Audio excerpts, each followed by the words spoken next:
बाद 18वीं लोकसभा के पहले संसद सत्र की, जिसका आज दूसरा दिन रहा। आज भी नवनिर्वाचित सांसदों को शपथ दिलाई गई। इन्हीं में से एक है राजस्थान की बांसवाड़ा सीट से जीतकर आए सांसद राजकुमार रोत, जो किसी लग्जरी गाड़ी के बजाय ऊंट पर बैठकर संसद भवन के लिए निकले। लेकिन रास्ते में ही दिल्ली पुलिस ने उन्हें नियमों का हवाला देकर रोक लिया, जिसके चलते वो ऊंट से संसद नहीं जा पाई। ये देखिए तस्वीरें। आपको हम बता दें, इसमें भी कई नियम कानून होते हैं, जिसके तहत आप रिपोर्ट में हमारी देखेंगे कि आप कैसे भी संसद भवन नहीं आ सकते। तो ऊंट पर चढ़कर सांसद महोदय यहां पर पहुंच रहे थे, वो जाना चाह रहे थे संसद भवन, लेकिन उन्हें बीच में ही रोक लिया गया।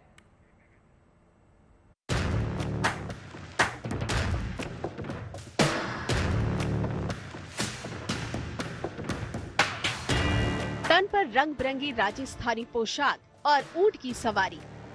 ये है 18वीं लोकसभा के नवनिर्वाचित सांसद राजकुमार रोत, जो राजस्थान की बांसवाड़ा सीट से जीत कर आए हैं और अपने इस अनोखे अंदाज की वजह से वो चर्चा के केंद्र में है, क्योंकि राजकुमार रोत संसद जाने के लिए किसी लग्जरी कार के बजाय इस सजे धजे ऊंट पर सवार होकर निकले।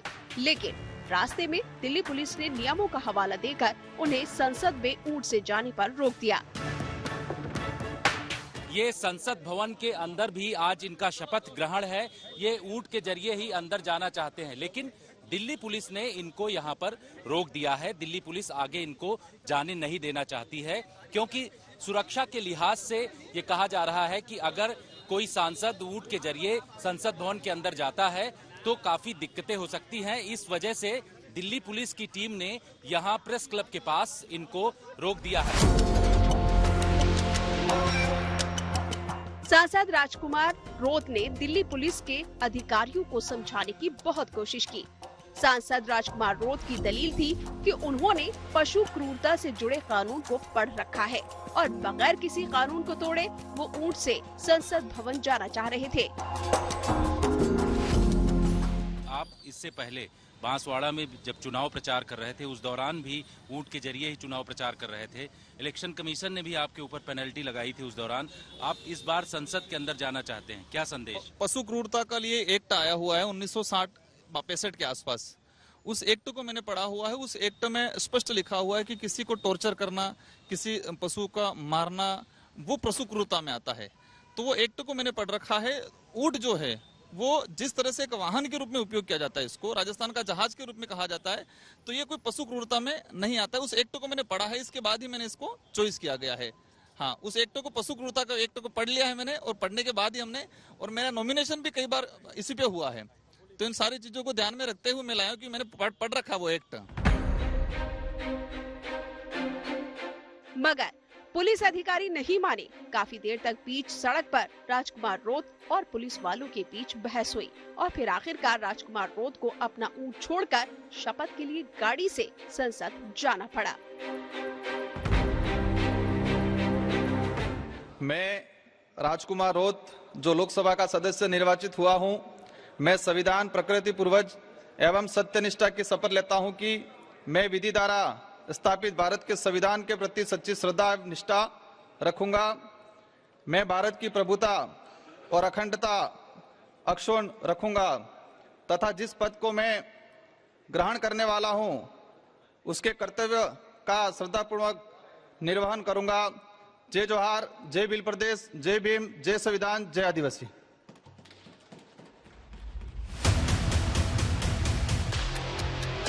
दरअसल साल 2001 में संसद पर हुए आतंकी हमले के बाद सांसदों से लेकर स्टाफ तक और पत्रकारों से लेकर कार्यवाही देखने के लिए आने वाले दर्शकों तक के लिए नियम काफी सख्त कर दिए गए हैं।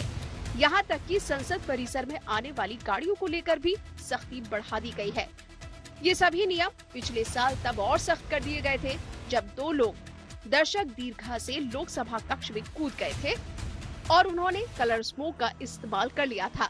ऐसे में पुलिस वालों ने संसद की सुरक्षा से जुड़े इन्हीं नियमों का हवाला देकर राजकुमार रोत को ऊंट समेत संसद नहीं जाने दिया।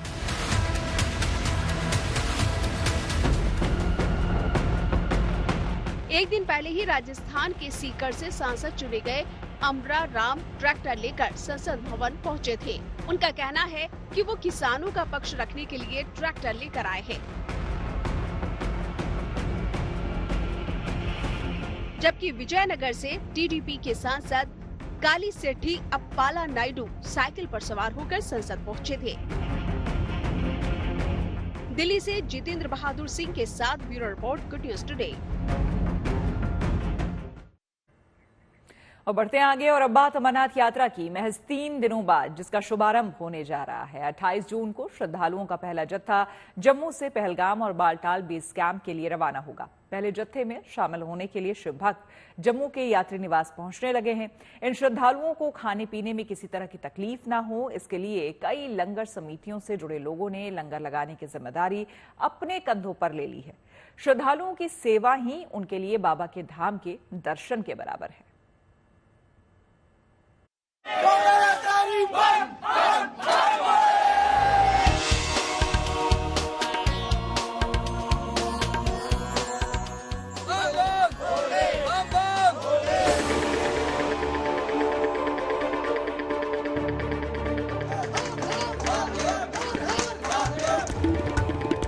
जम्मू का यात्री निवास अगले 56 से 57 दिनों तक, जिसका परिसर सिर्फ शिव भक्तों से ही गुलजार रहेगा।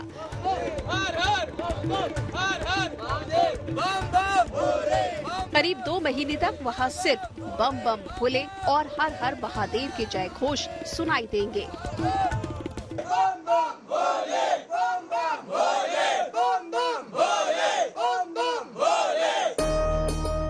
19 जून को अमरनाथ यात्रा का शुभारंभ होने जा रहा है। इस कठिन धार्मिक यात्रा पर जाने के लिए इच्छुक भोलेनाथ के भक्तों का आगमन सबसे पहले यही होता है। यहाँ 1 या 2 दिन के पड़ाव के बाद शिव भक्तों का जत्था बाबा के धाम के लिए रवाना होता है। इस समय मैं मौजूद हूं जम्मू में स्थित श्री अमरनाथ यात्री भवन के बाहर और यहीं से यात्रियों का जो पहला जत्था है 28 जून को रवाना किया जाएगा। यहीं से हरी झंडी दिखाई जाएगी पहले जत्थे को। और अगर मैं आपको यहाँ की तस्वीरें दिखाऊं तो ये देखिए, यहाँ की तस्वीरें बिल्कुल इसको सजा के रखा गया है। यहाँ पर जो यात्री निवास भवन है, यहाँ पर चप्पे चप्पे पर पहरा भी है। फिलहाल इसको सील कर दिया गया है और जो अमरनाथ जी के यात्री हैं उनके आने का यहाँ पर सिलसिला भी शुरू हो चुका है। अब से 1-2 दिन बाद जो है यात्री भारी संख्या में पहुंचेंगे। ये जो यात्री निवास भवन है, यहाँ पर यात्रियों के ठहरने की व्यवस्था जो है सरकार की तरफ से की जाती है। प्रतिवर्ष यहाँ पर हजारों की संख्या में जो है श्रद्धालु आते हैं और सबसे पहले जो श्रद्धालु है यही पहुंचते हैं। जो अमरनाथ यात्री भवन है यहाँ पर जम्मू के भगवती नगर इलाके में जो स्थित है, यहीं पर यात्रीगण आते हैं और जो पंजीकृत यात्री हैं उनको यहाँ पर जगह मिलती है, वो यहाँ पर ठहर सकते हैं। उनके खाने पीने की भी यहाँ पर व्यवस्था रहती है। यही वजह है कि उत्तर भारत के कई शहरों से आए लंगर कमेटी से जुड़े लोग अभी से ही खाने पीने की व्यवस्था बनाने में जुट गए हैं।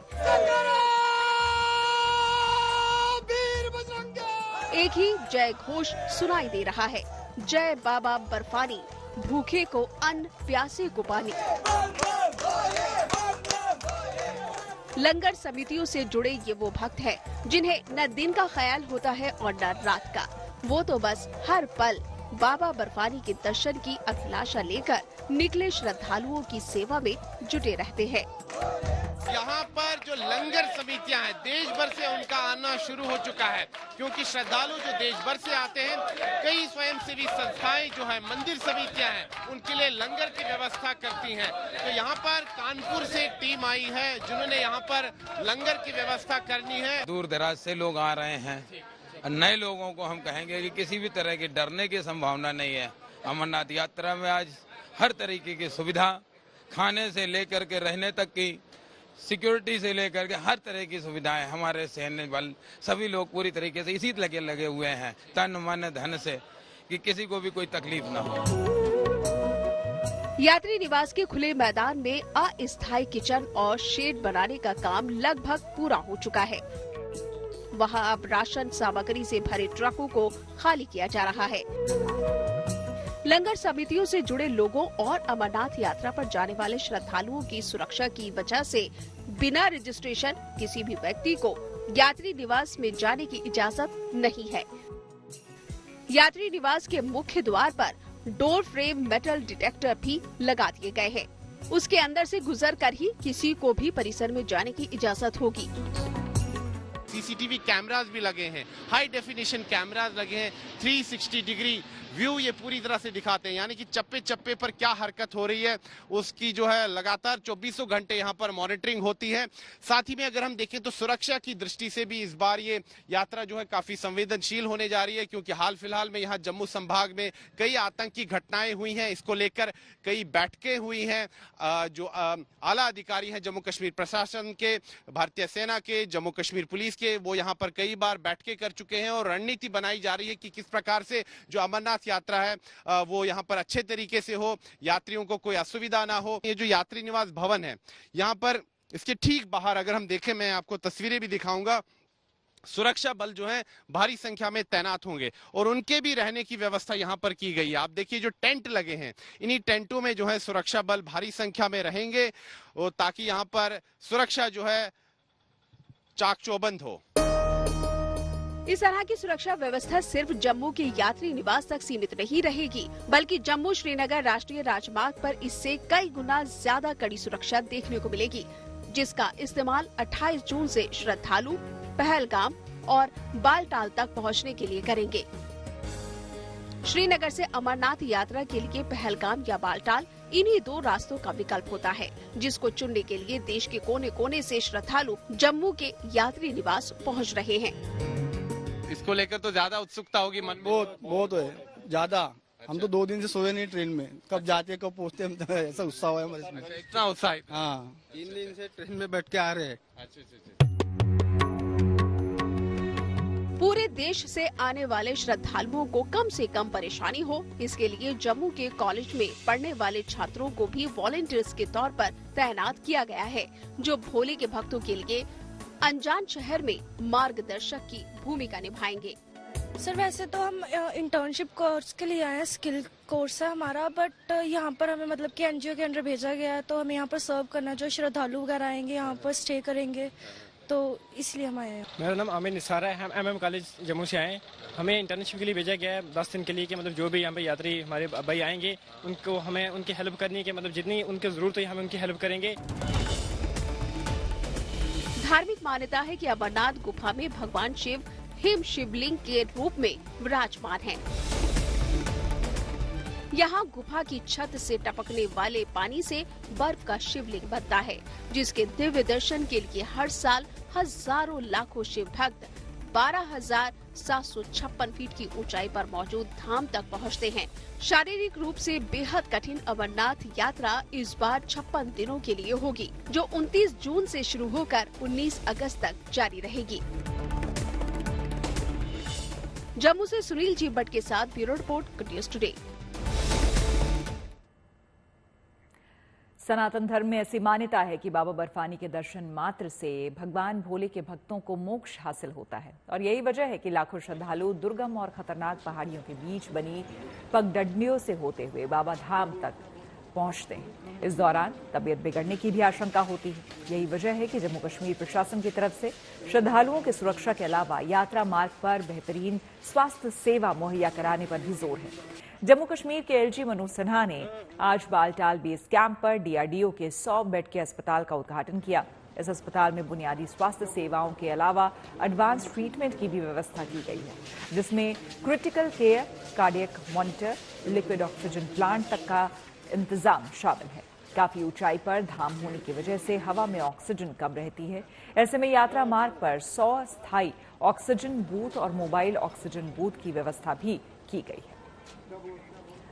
आपको बता दें कि परंपरागत तरीके से खेती बाड़ी की बात अब पुरानी पड़ चुकी है। देश के कई हिस्सों में खेती को आसान बनाने के लिए किसानों ने तकनीक का सहारा लेना शुरू कर दिया है। महाराष्ट्र में अकोला के एक किसान परिवार ने सोयाबीन की बुआई के लिए एडवांस तकनीक का इस्तेमाल करके मिसाल पेश की है। खेती का ये हाईटेक अंदाज क्या है, आप भी देखिए।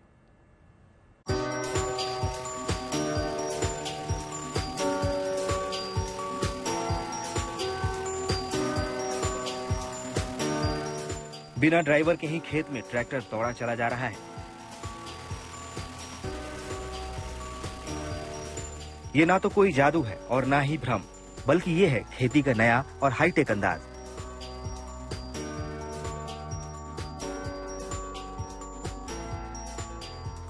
ये तस्वीरें महाराष्ट्र के अकोला की हैं, जहां नई तकनीक के जरिए बुआई की जा रही है। राजू वरोकर परिवार ने जीपीएस कनेक्टर सॉफ्टवेयर का इस्तेमाल करते हुए बिना ड्राइवर के ट्रैक्टर से अपने खेत में सोयाबीन की बुआई की। German GPS auto pilot swing system से महाराष्ट्र में पहली बार खेती किए जाने का दावा किया जा रहा है। इस तकनीक में रियल टाइम किनेमेटिक्स यानी आरटी के उपकरण लगाया गया है। इस डिवाइस को खेत में एक तरफ रखना होता है और उसे जीपीएस कनेक्टर के जरिए ट्रैक्टर से जोड़ा जाता है। सिस्टम जीपीएस पे ऑपरेट होती है, इसको आरटीके बोला जाता है। ये सैटेलाइट जो है कोऑर्डिनेट्स अपने कोऑर्डिनेट भेजता है अपने ट्रैक्टर को, और ट्रैक्टर यही कोऑर्डिनेट्स एक्सेप्ट करके उसी कोऑर्डिनेट्स को फॉलो करता है। इसके लिए अपने खेत को एक बार बाउंड्री लेनी पड़ती है। बाउंड्री लेने के बाद जब भी आपका ट्रैक्टर बाउंड्री के नज़दीक जाता है तो आपको स्क्रीन के ऊपर दिखता है कि 10 मीटर या 5 मीटर आपका ट्रैक्टर जो है बाउंड्री के नज़दीक पहुंच चुका है। अभी आपको जो है उसको मैनुअल मोड में लेना है, और जैसे ही अपन उसको ऑटो मोड में डालते हैं तो सभी जो कोऑर्डिनेट्स एक जीपीएस दूसरे जीपीएस को भेजता है, उसी के भरोसे सब कुछ काम होता है। जर्मनी में बने इस डिवाइस के लिए किसानों को 4.5 से 5 लाख रुपए तक खर्च करने पड़ते हैं। ये तकनीक खेती के लिए मजदूरों की कमी की समस्या को दूर करने के लिए भी कारगर साबित हो रही है। अकोला से धनंजय साबले के साथ bureau report, good news today. तो इसी के साथ अच्छी खबर सच्ची खबर में मेरे यानी श्वेता झा के साथ फिलहाल इतना ही, लेकिन रात 9 बजे मेरे साथ देखना ना भूलें न्यूज पथ।